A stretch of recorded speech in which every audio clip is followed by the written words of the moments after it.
Les damos la bienvenida a la segunda temporada de Voices for Rights, Voces por los Derechos Humanos. El podcast donde compartimos las historias inspiradoras de quienes defienden derechos humanos y promueven la democracia en el mundo. Les saludamos Mariana Romero Y Marco Antonio Ponce. En este episodio vamos a profundizar en los desafíos que enfrenta la libertad de expresión en Venezuela.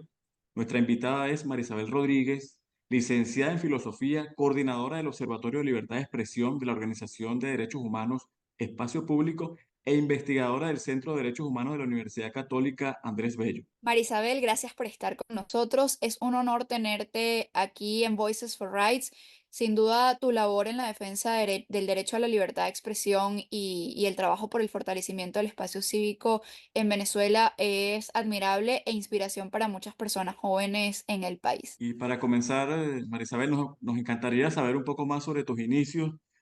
cómo te involucraste en la defensa de los derechos humanos y qué significa para ti esta labor. Hola, bueno, muchas gracias por la invitación a este espacio. Y mi recorrido o cómo entré al mundo de los derechos humanos quizás fue eh, en mi etapa universitaria, am, cuando estaba a mitad de carrera aproximadamente, y acudía a presentaciones de informes de organizaciones de derechos humanos como Provea, es decir, tuve un acercamiento porque de alguna manera me interesaba el tema y bueno, de forma progresiva fui como acudiendo a estos espacios donde se daban públicamente estas presentaciones y bueno, allí fue que empezó un poco como mi interés en ese mundo, empecé a buscar más, empecé a a tener como mayor información o documentación al respecto, ¿no? Y bueno, también mucho en vinculación con lo que yo veía en la carrera, por supuesto, no solo en filosofía, sino en sociología también, que daba cuenta de la realidad en términos estructurales, económicos, políticos, sociales, y por supuesto era inevitable hacer nexos entre las carencias estructurales que tenemos, que teníamos y tenemos como país y la situación de derechos humanos en general, ¿no? Entonces vi en los derechos humanos como una posibilidad de incidir lo más ampliamente posible en términos de la universalidad que implica esta perspectiva de como de incorporar las distintas visiones y realidades bajo un mismo criterio de igualdad y de oportunidad, ¿no? Sentía que ese elemento básico, eh, esa base universal, creo que me llamó la atención en el sentido de que todos y todas las personas nos podíamos ver incluidos en ese mandato, ¿no? Eh, Tener las mismas condiciones en igualdad de oportunidad, de derechos. Creo que eso fue lo que me interesó porque vi como un gran paraguas, ¿no? Para abordar la necesidad de una vida digna desde el punto de vista tanto individual como colectivo. Entonces vi que este mundo de los derechos humanos daba esa posibilidad de abordarlo de manera estructural y de la manera más completa posible para una persona en la complejidad de lo que significa la vida humana y social en general. Es increíble escuchar siempre, bueno, los inicios de las personas en el mundo de los derechos humanos y en particular en esto que nos cuentas, el impacto que hoy en día ha tenido en tu trabajo, esos inicios, ese conocer desde adentro lo que distintas organizaciones estaban realizando. Yo creo que tu trabajo hoy en día debería ser también y una inspiración para otras personas, especialmente la juventud en Venezuela, que entiendan que a pesar de todas las complejidades que hay espacios para aprender, pero especialmente para involucrarse. Y allí preguntarte, ¿qué te llevó a trabajar específicamente en la defensa y promoción del derecho a la libertad de expresión? A ver, la libertad de expresión fue quizás uno de los Bueno, en general, por supuesto, los derechos civiles y políticos estaba bastante vinculada con eso por las características de las carreras que estudié, ¿no? Eh, y bueno, sobre todo, tanto en filosofía como en sociología, la lógica del individuo y de cómo la persona puede tener criterios. Y herramientas para comprender no solo la complejidad de su existencia, sino cómo convive consigo mismo y con los otros, me vinculaba mucho al tema, lo veía muy reflejado en el tema de derechos civiles y políticos, por supuesto. Entonces allí había un nexo inevitable, es decir, estaba viendo temas de derechos humanos cuando aún no sabía que era en sentido estricto el punto, ¿no? Asociarlo a ese tema, ¿no? Entonces, claro, allí el salto al tema de libertad de expresión quizás era bastante, era también como notorio, entendiendo que estaba trabajando ese tema, aunque no lo veía desde ese punto de vista como conceptual, pero inevitablemente lo estaba haciendo, ¿no? Entonces, yo llego específicamente a trabajar en espacio público y en estos temas, principalmente por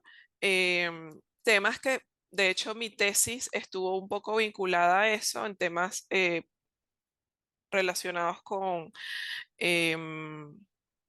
el Estado, la constitución del Estado, la garantía de condiciones básicas para la vida digna. Entonces,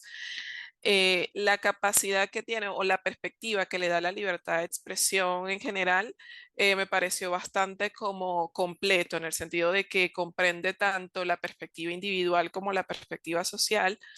y comprende la capacidad que tenemos de ser parte de un todo, pero al mismo tiempo construir nuestra propia individualidad. Y bueno, el vínculo a su vez que existe entre, por supuesto, expresión, pensamiento, incluso libertad religiosa, es decir, cómo de eso depende la construcción personal y en función de esa construcción personal es que podemos aportar como personas a un contexto social, político, económico, etcétera. Entonces, vi en la libertad de expresión esa visión completa, si se quiere, o bastante amplia de ese individuo, esa persona que es uno y un colectivo al mismo tiempo. Y creo que por eso me interesó trabajar libertad de expresión y bueno, ya hoy lo sigo haciendo. Qué interesante, Marisabel. Además que, como bien lo relatas, la libertad de expresión es transversal a todos los espacios de la vida, como tú decías, tanto individual como colectiva, y sobre todo también en la búsqueda de la dignidad, ¿no? De esa vida digna y esas aspiraciones que tienen todas las personas. Y ya viendo un poquito más de, digamos, el tema actual, la situación actual, ¿cuáles consideras que son los principales desafíos para el ejercicio de la libertad de expresión y la participación cívica en Venezuela? Bueno, a nivel de desafíos o de retos a nivel estructural, bueno, estamos ante un sistema o ante una estructura que cuestiona o más bien violenta abiertamente principios básicos asociados a ese tema de la integridad humana y de la dignidad humana, ¿no? Entonces, en sentido general, es decir, derechos humanos desde el punto de vista tanto de la lógica de civiles y políticos como de derechos económicos, sociales y culturales, entendiéndolo como un todo, ¿no? Entonces, creo que no en vano esta crisis por la que ya es de larga data y que seguimos atravesando, tuvo su origen de alguna manera en principio, en restricciones asociadas a derechos civiles y políticos, que luego fue incrementándose de manera progresiva y luego terminó trasladándose a otros aspectos de garantías de derechos económicos, sociales y culturales y, y se configuró en las grandes limitaciones y restricciones que tenemos hoy en día, ¿no? Entonces, creo que los desafíos de hoy están mucho más marcados, pero son una continuación de lo que vimos hace aproximadamente 10 o 15 años que empezamos a ver restricciones en términos de garantías a nivel del Estado de Derecho, a nivel judicial, el uso del aparato estatal y del brazo legal y jurídico para violentar o restringir la libertad de expresión en general. Creo que eso fue uno de las primeras banderas rojas y eso se fue como consolidando con el tiempo de manera progresiva, ¿no? Entonces, al sol de hoy sigue siendo una limitación importante en términos de que existe una voluntad política que a su vez se traduce en un aparato judicial, un aparato administrativo que restringe de manera deliberada el ejercicio de la libertad de expresión. Entonces, podemos ver por un lado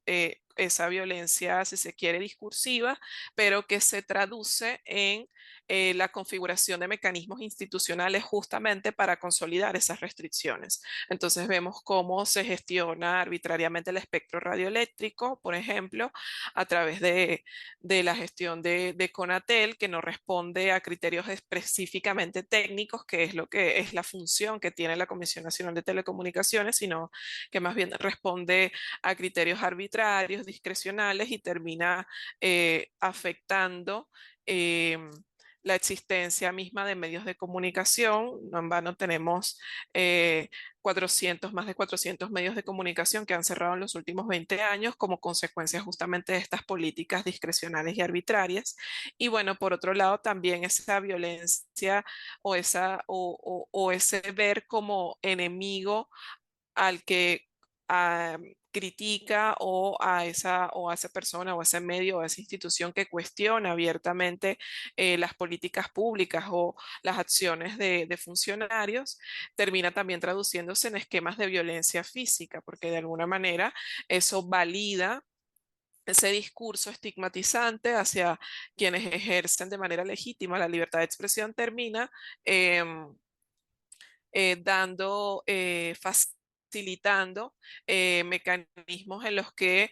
funcionarios policiales o militares agreden y bajo un esquema de impunidad a tanto periodistas, medios de comunicación o personas que intentan ejercer su derecho a expresarse libremente, ¿no? Porque les da cierta validez narrativa y eso se termina traduciendo en esquemas de impunidad, promoviendo incluso acciones hostiles, ¿no? Entonces, estructuralmente lo plantearía en esos términos. Hay una violencia discursiva que se traduce en violencia a nivel administrativo y violencia física e institucional. Marisabel, nos has comentado mucho sobre el sentido general de la importancia que tiene el derecho a la libertad de expresión, especialmente para la realización de la persona, para proteger la dignidad humana. Pero creemos también importante conversar un poco más sobre cómo se ven afectadas las personas directamente. Sabemos que efectivamente las restricciones a este derecho han afectado a los medios de comunicación, a los periodistas, pero ¿qué impacto tienen estas violaciones en el ciudadano común, en el desarrollo de su día a día? ¿Y qué pueden hacer las personas ante esta situación? Sí, esto tiene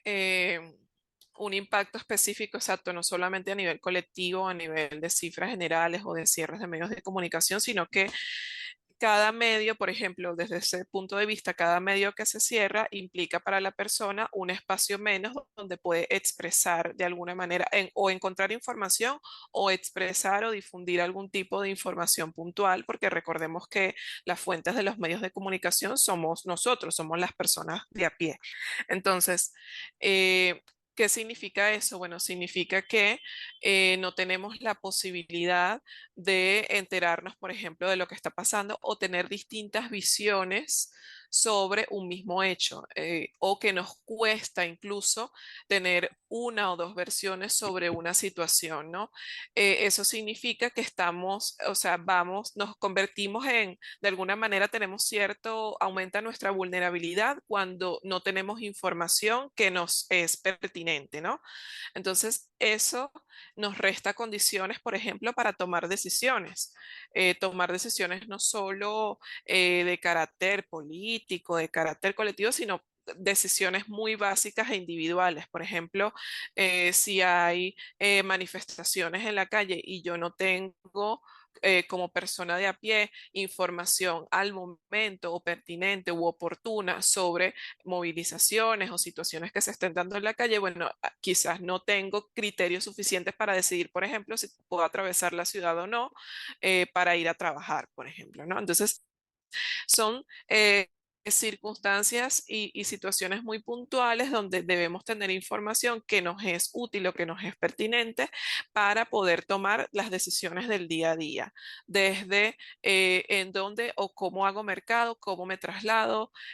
hasta tener información suficiente, por ejemplo, sobre un candidato o candidata para ir a un proceso electoral. Es decir, el abanico de situaciones individuales y sociales en las que es necesario tener información pertinente es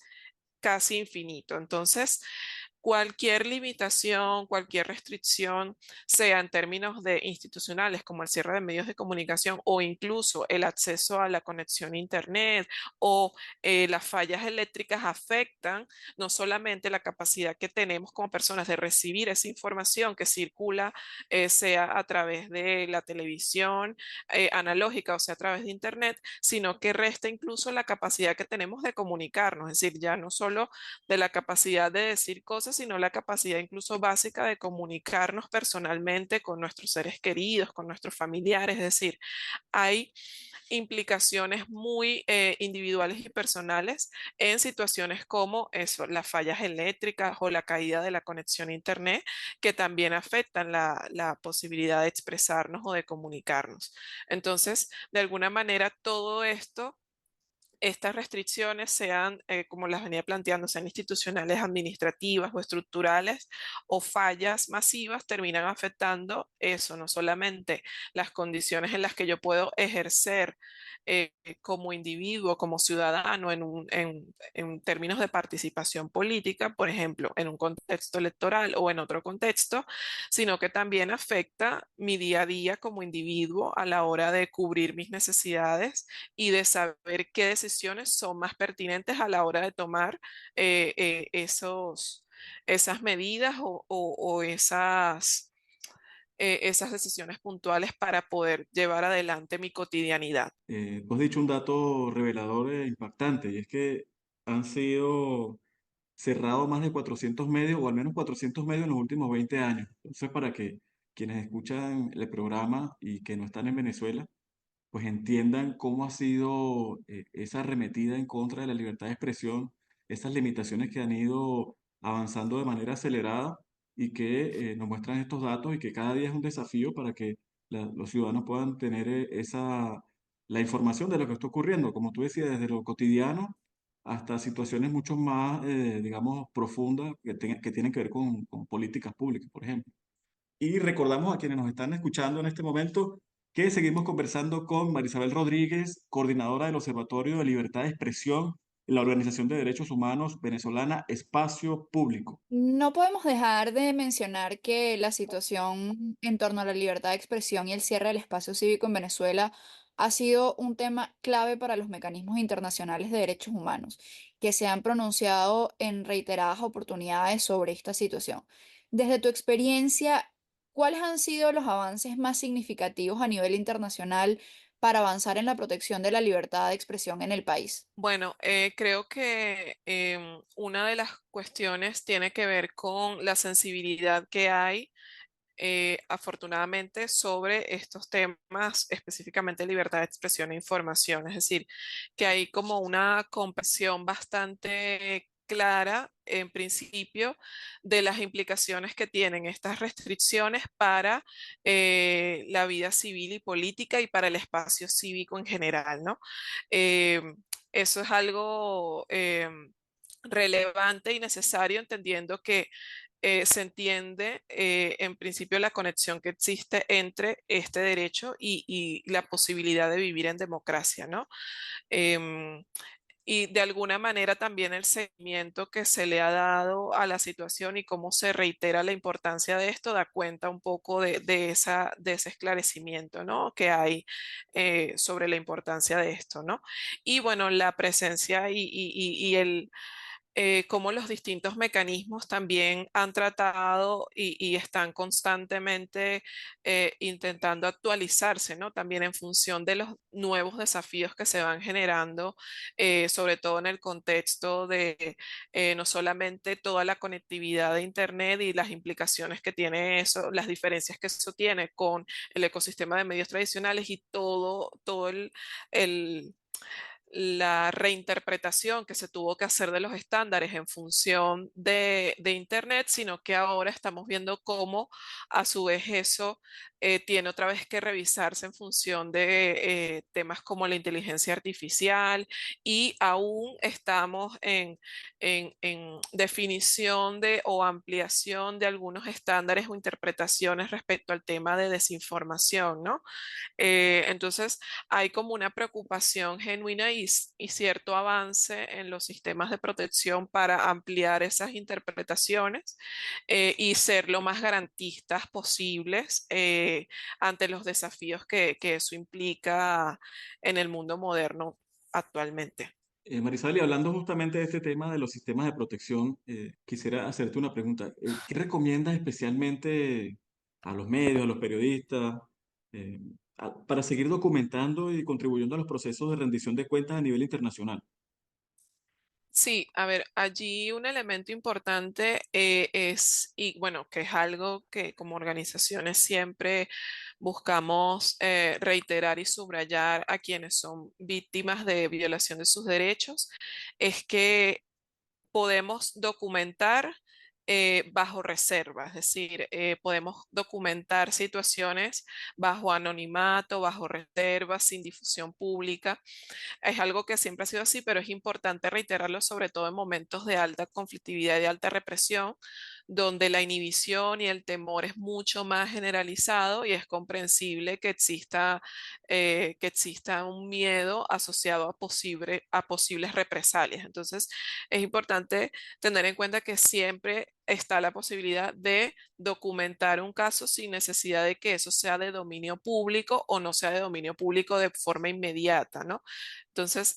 eso es un elemento importante a destacar, de manera que se puede reservar la información y por lo tanto la seguridad de la persona en función de la percepción que tenga o no del riesgo, ¿no? Eh, pero otra de las cosas relevantes creo que tiene que ver con, bueno, que hay un trabajo continuado de distintas organizaciones en el país que hacen monitoreo sobre la situación de libertad de expresión, libertad de prensa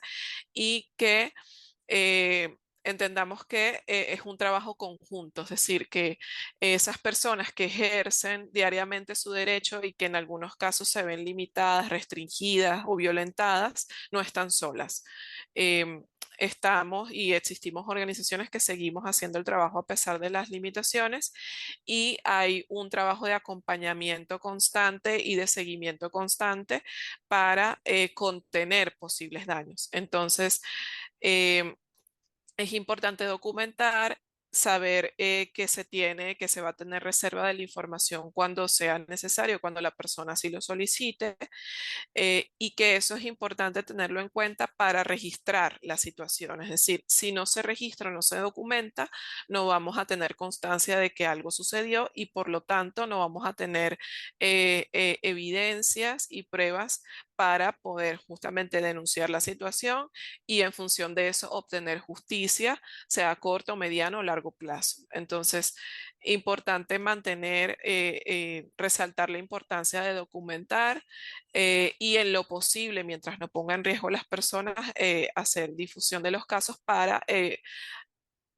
elevar el costo, si se quiere, de estas limitaciones, porque mientras menos o nada se sepa de una situación, el costo para los victimarios es muy bajo y por lo tanto se convierte en una especie de motivación para la impunidad. Entonces, por eso la necesidad de denunciar, de hablar de los casos, y hay formas que no necesariamente deben revelar la identidad de la persona, pero que se puede hablar de los patrones, se puede hablar de la situación, se puede hacer las denuncias y en función de eso generar mecanismos de contención internos, de apoyo y de asistencia mutua. De trabajar en equipo es muy importante, sobre todo en contextos ampliamente restrictivos. Nos mencionabas que, bueno, la contención de daños y todo este trabajo que se está haciendo de forma continua y conjunta, especialmente en la documentación y el acompañamiento de estos casos, entendiendo lo vital que son los derechos civiles y políticos para la sociedad, para el espacio cívico, en especial la libertad de expresión, la participación en asuntos públicos. Y en ese sentido, ¿tú qué consideras que qué más pueden hacer las organizaciones de la sociedad civil y los defensores de derechos humanos para que estos derechos puedan ser garantizados en Venezuela? Bueno, creo que en este momento una de las cosas cruciales es tratar de mantener ese mínimo, ese piso mínimo de documentar y de asistir y de acompañar a las víctimas, ¿no? Que bueno, en una situación como la actual, donde hay restricciones incluso para el ejercicio libre de la asociación, ese trabajo básico resulta a veces un desafío en sí mismo, ¿no? Entonces, el procurar mantener esos mínimos niveles de apoyo, de asistencia y de contención a las víctimas es básico, ¿no? Y esto tiene que ver con desde documentar un caso hasta sencillamente estar para una persona cuando se encuentra en una situación de vulnerabilidad, ¿no? El acompañar también, sobre todo cuando hay tanto miedo e inhibición, eh, se se convierte, se sobredimensiona, es decir, en el sentido de que adquiere mayor importancia ese acompañamiento que a lo mejor en otros momentos no lo vemos como tan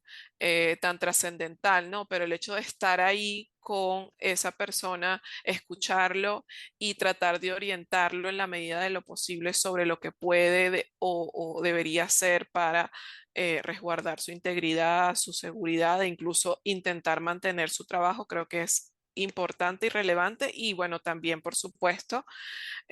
no solamente asistir, solamente podemos asistir a otros si nos protegemos también nosotros mismos, ¿no? Es importante también nosotros manejar un mínimo en función de lo que podemos dar y también de cuidarnos y de autocuidarnos a nosotros, a nuestros equipos, para tratar también de que con esa claridad, a pesar de los contextos tan hostiles que estamos viviendo, tener cierto nivel de claridad para apoyarnos entre nosotros como equipos de organizaciones, asistirnos, tener trabajo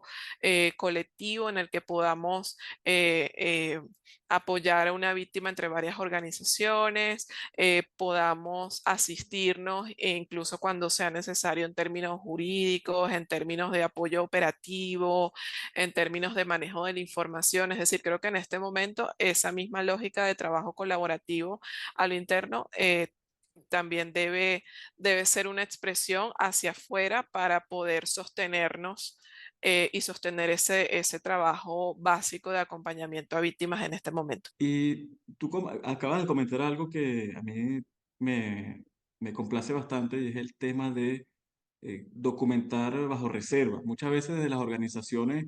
también en muchos casos sentimos temor de documentar una situación o a veces también las personas tienen temor de decir alguna denuncia o alguna situación que está ocurriendo. Y esta estrategia de documentar bajo reserva es importante que la tengamos presente, sobre todo en las organizaciones, porque a veces pues dentro del día a día muchas cosas se nos pueden olvidar. Entonces creo que es muy valioso que destaque este aspecto porque siempre tenemos esa